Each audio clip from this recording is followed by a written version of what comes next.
नमस्कार दोस्तों, आज बहुत मस्ट इम्पोर्टेंट टॉपिक आपके साथ शेयर किया जा रहा है, जो कि आप देख सकते हैं मेरे भाई। एक अल्कोहल का क्वथनांक 78 डिग्री सेल्सियस है, तो केल्विन पैमाने पर तापमान कितना हो जाएगा मेरे भाई। अगर क्वथनांक 78 डिग्री सेल्सियस है तो उसको केल्विन पैमाने में बदलना है, तो केल्विन में क्या हो जाएगा। तो 78 में आप जो अगर 273 को जोड़ दीजिएगा, 273 डिग्री सेल्सियस को जोड़ दीजिएगा, 351 केल्विन हो जाएगा। इस चीज़ों को आपको याद रखना है कि 78 डिग्री सेल्सियस को केल्विन बदलने के लिए 273 जो है मेरे भाई जोड़ना पड़ता है। 273 क्या करना पड़ता है, जोड़ना पड़ता है। इसीलिए ऑप्शन की बात करूँ तो ऑप्शन 351 हो जाएगा। इस चीज़ों को आपको याद रखना है। 78 केल्विन गलत हो जाएगा, 373 केल्विन गलत हो जाएगा, 341 केल्विन गलत हो जाएगा। इस चीज़ों को आपको ध्यान में रखना है। और ये क्वेश्चन एएलपी में पूछा गया है, 2018 में ये क्वेश्चन पूछा गया है मेरे भाई। और अगर आप वीडियो को पहली बार देख रहे हैं तो चैनल को सब्सक्राइब करके लाइक कमेंट जरूर कीजिएगा। आइए मैं चलता हूँ आपके साथ, इनसे भी ज़्यादा इंपॉर्टेंट क्वेश्चन अगली क्वेश्चन साझा करता हूँ आपके साथ। देखिए मेरे भाई, दूसरी क्वेश्चन क्या दिया हुआ है आप देख सकते हैं। दूसरी क्वेश्चन का कहना है कि सेल्सियस से केल्विन पैमाने पर तापमान को बदलने के लिए आपको निम्न में से क्या करना चाहिए। अरे मेरे भाई, अभी तो जस्ट बताया गया आपको। ये क्वेश्चन भी 3 बार एग्जाम में पूछा गया, आप देख सकते हैं। यानी सेल्सियस में है और केल्विन में आपको बदलना है। तो उसके लिए क्या करना पड़ेगा, दिए गए तापमान 273 से गुना करना पड़ेगा। ये ऑप्शन तो गलत हो जाएगा। ऑप्शन की बात करूँ मैं तो दिए गए तापमान में 273 जोड़ना होगा। क्या करना होगा, 273 को आपको जोड़ना होगा और बी नंबर ऑप्शन सही हो जाएगा। इस चीज़ों का आपको ध्यान रखना है। ये गलत हो जाएगा, ये गलत हो जाएगा। आइए मैं चलता हूँ आपके साथ, अगली क्वेश्चन साझा करता हूँ, जो कि इससे भी ज़्यादा इंपॉर्टेंट और ज़बरदस्त क्वेश्चन है।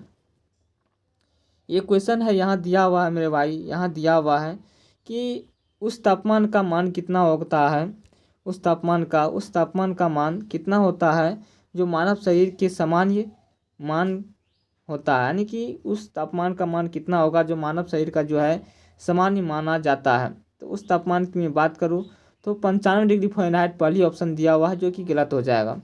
97 डिग्री फ़ारेनहाइट ये भी गलत हो जाएगा। और उसके बाद में आंसर की बात करूँ तो आंसर हो जाएगा मेरे भाई 98.6 डिग्री सेल्सियस फ़ारेनहाइट। इस चीज़ों को आपको याद रखना है, यही ऑप्शन सही हो जाएगा मेरे भाई, क्योंकि 96.8 डिग्री फ़ारेनहाइट ये गलत हो जाएगा। आप इस ऑप्शन में कंफ्यूज कर सकते हैं, लेकिन आंसर क्या हो जाएगा 98.6 डिग्री फ़ारेनहाइट। चीज़ों को आपको याद रखना है, ध्यान से याद रखना है। आप देख सकते हैं या एनटीपीसी में पूछा गया क्वेश्चन है और तमाम एग्जाम में क्वेश्चन पूछा जाता है। दोस्तों वीडियो में आप सिर्फ बने रहिएगा, बहुत इंपॉर्टेंट क्वेश्चन आपको बताया जा रहा है। आइए मैं चलता हूँ आपके साथ, अगली क्वेश्चन साझा करता हूँ। अगली क्वेश्चन क्या है दिया हुआ मेरे भाई, सेल्सियस और केल्विन तापमान के बीच क्या संबंध है। यानी सेल्सियस और केल्विन तापमान के बीच क्या संबंध है मेरे भाई। तो इसका आंसर हो जाएगा 37 डिग्री सेल्सियस बराबर 273 केल्विन। ये तो एकदम गलत है मेरे भाई, ये तो एकदम गलत हो जाएगा मेरे भाई। इसकी आंसर की बात करूँ तो 0 डिग्री सेल्सियस बराबर हो जाएगा 273 केल्विन। इस चीज़ को आपको याद रखना है। और 98.6 डिग्री फ़ारेनहाइट बराबर, ये तो गलत हो जाएगा, ये गलत हो जाएगा। यानी कि बी नंबर ऑप्शन सही हो जाएगा। इस चीज़ों को आपको याद रखना है, इस चीज़ों को याद रखना है। ये बहुत इंपॉर्टेंट ज़बरदस्त क्वेश्चन है। आइए मैं चलता हूँ आपके साथ, अगली क्वेश्चन साझा करता हूँ। ये भी क्वेश्चन बहुत इंपॉर्टेंट और ज़बरदस्त क्वेश्चन आप देख सकते हैं मेरे भाई।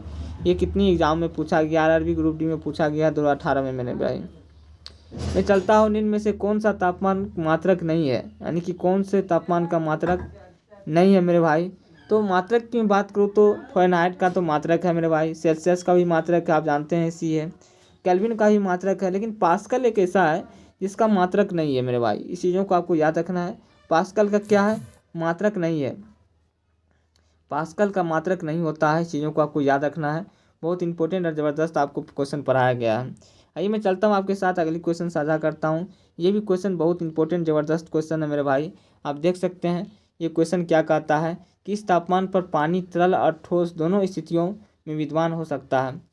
किस तापमान पर पानी जो है, पानी तरल में भी होता है, ठोस अवस्था में, दोनों स्थितियों में विद्यमान हो सकता है। मैं बात करूँ इसका आंसर की बात करूँ, आंसर 100 डिग्री सेल्सियस हो जाएगा, जो कि गलत है। ठीक, -1 डिग्री सेल्सियस हो जाएगा, ये भी गलत हो जाएगा मेरे भाई। इसकी आंसर हो जाएगा 0 डिग्री सेल्सियस, जिस पर जो है मेरे भाई पानी जो है तरल भी होता है और ठोस दोनों स्थितियों में पाया जाता है। इस चीज़ों को आपको याद रखना है। ये भी क्वेश्चन बहुत इंपॉर्टेंट ज़बरदस्त क्वेश्चन है मेरे भाई। आइए मैं चलता हूँ आपके साथ अगली क्वेश्चन साझा करता हूँ मेरे भाई। अगली क्वेश्चन है बर्फ का गलनांक बिंदु है, यानी कि बर्फ का गलनांक बिंदु क्या हो जाएगा मेरे भाई। बर्फ का गलनांक 273 डिग्री सेल्सियस हो जाएगा क्या, यानी 273 डिग्री सेल्सियस, यही सही हो जाएगा क्या। जी हाँ, बर्फ का गलनांक की बात करो 273 डिग्री सेल्सियस, 273 केल्विन, यही सही हो जाएगा। ये गलत हो जाएगा, ये गलत हो जाएगा, ये गलत हो जाएगा, यानी कि 273 केल्विन ये सही हो जाएगा। इस चीज़ों को आपको याद रखना है।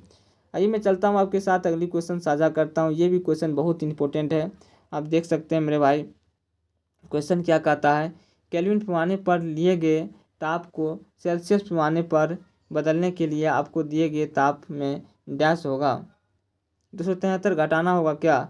मैं बात करूँ तो 273, जी सर, आपको केल्विन पैमाने से सेल्सियस पैमाने में जाने के लिए 273 को क्या करना पड़ेगा, घटाना होगा। यही आंसर सही हो जाएगा, यही आंसर सही हो जाएगा। इस चीज़ों को आपको याद रखना है, ठीक ना। 273 को घटा दीजिएगा तो सेल्सियस पैमाने में बदल जाएगा, ठीक ना। 273 जोड़ना होगा क्या, गलत हो जाएगा।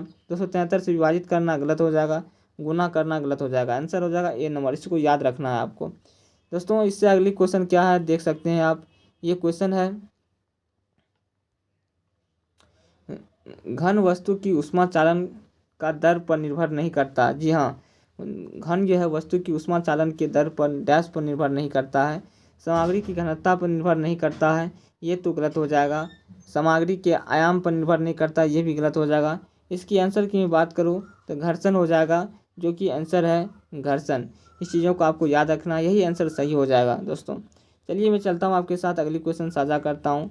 ये भी क्वेश्चन बहुत ज़बरदस्त और मस्त क्वेश्चन है कि 0 डिग्री सेल्सियस पर तरल पानी के कणों में उसी तापमान पर बर्फ के कणों का तुलना में से अधिक ऊर्जा क्यों होती है। यानी कि 0 डिग्री सेल्सियस पर तरल पानी के कणों में उसी तापमान पर बर्फ के कणों की तुलना में अधिक ऊर्जा क्यों होती है। दोस्तों इसका आंसर जो है मेरे भाई आप जो है कमेंट बॉक्स में ज़रूर दीजिएगा, मैं ही यही आशा करूँगा। और आप नए हैं तो चैनल को सब्सक्राइब करके लाइक कमेंट जरूर कीजिएगा, पहली बार अगर हम वीडियो को देखे हैं तो। और मैं यही ऐसा विश्वास के साथ मैं चाहूँ तो ये आपको, मैं ही ऐसा विश्वास करता हूँ कि आपको ये एग्ज़ाम में जितनी भी क्वेश्चन बताया गया है आपको कंफर्म हो जाएगा और याद हो गया होगा मेरे द्वारा पढ़ाया हुआ। यहाँ पर मैं वाणी को विराम करता हूँ। जय हिंद।